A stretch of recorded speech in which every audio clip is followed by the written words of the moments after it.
আমার নাম বলাই, বলাই ঘোষ।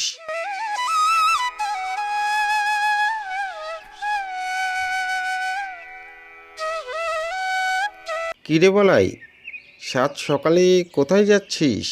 আর বলিস না ভাই, পাঠাগার থেকে কাকাবাবুর ডাক পড়েছে, তাই একটু পাঠাগারের দিকে যাচ্ছি। তা তুই কোথায় যাচ্ছিস? আমি আর কোথায় যাব, এই একটু হাঁটতে বেরিয়েছি আর কি। আচ্ছা, হাঁট তাহলে।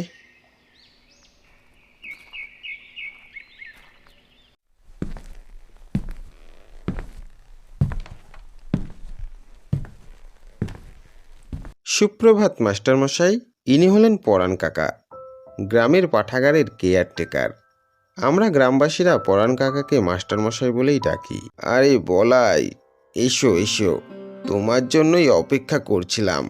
তোমাকে যে আমার একটা কাজ করে দিতে হবে বাবা। কি কাজ মাস্টারমশাই? পাঠাগারের জন্য কিছু বই আনতে আমায় একটু শহরে যেতে হবে। আমার অবর্তমানে তোমাকে এই পাঠাগারটি দেখাশোনা করতে হবে বাবা। পারবে তো? হ্যাঁ হ্যাঁ, এ আর এমন কি কাজ, আপনি নিশ্চিন্তে যান। ধুর, কাকাবাবুকে কেন যে হ্যাঁ বলতে গেলাম, বড্ড বোরিং লাগছে। যাই, এবার বাড়ির দিকে যাই, কালকে আবার আসবো ক্ষণ। লাইব্রেরিটা বন্ধ করে আমি বাড়ির দিকে হাঁটা দিই। লাইব্রেরিটা গ্রাম থেকে একটু দূরে জনমানব শূন্য এলাকায় বানানো হয়েছে, যেন বিদ্যার্থীরা একটি শান্ত পরিবেশে শান্ত মনে পড়তে পারে। লাইব্রেরি আর গ্রামের মাঝে আছে একটি নির্জন রাস্তা। আমি এখন সেই রাস্তা দিয়ে হেঁটে চলেছি। হাঁটতে হাঁটতে ব্রিজের কাছে এসে পৌঁছতেই কে যেন আমায় পেছন থেকে ডাক দেয়। মিথ্যে বলবো না, ডাক শুনে আমার বুকের ভেতর ধক করে ওঠে। তবে আমি একটু সাহস জুগিয়ে পেছন ফিরে দেখি,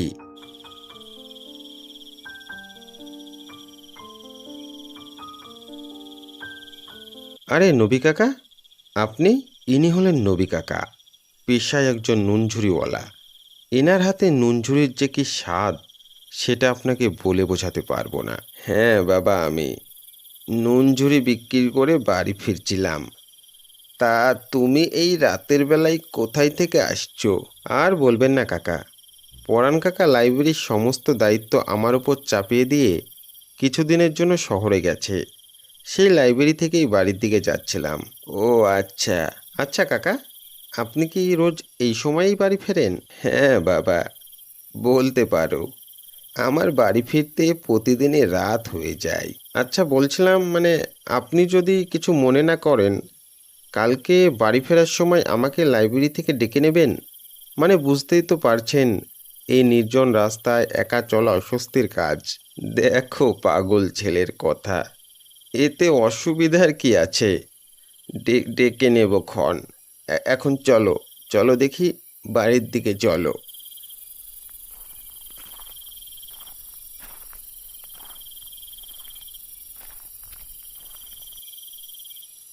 বলাই, বলাই। হ্যাঁ হ্যাঁ কাকা, আসছি আসছি আসছি। কি ব্যাপার, রাত 9টা বেজে গেল, নবীন কাকা এখনো আসছে না কেন? তাহলে কি নবীন কাকা আজ নুনঝুরি বেচতে যায়নি? না না, আর দেরি করা ঠিক হবে না, এবার বাড়ির দিকে যাওয়া যাক। বলাই, বলাই।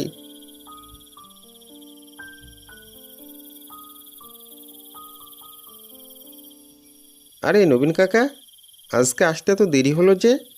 আমি তো ভাবলাম আপনি হয়তো আজকে নুনঝুরি বেচতে যাননি, তাই তো চলে আসলাম। আজকে তো দেখছি আপনার সব নুনঝুরিও ফুরিয়ে গেছে। আশ্চর্য ব্যাপার, নবীন কাকা আমার কোনো কথার উত্তর দেয় না। আমিও আর কোনো কথা না বাড়িয়ে বাড়ির দিকে হাঁটা দিই। তবে আজকে আমাদের মাঝে অন্য দিনের মতো গল্প হয় না। কি রে, তোর বাড়ি ফিরতে আজ এত দেরি হলো কেন? আর বলো না, নবীন কাকার জন্য দেরি হয়ে গেল। তুই কি নবীনের বাড়ি গিয়েছিলি?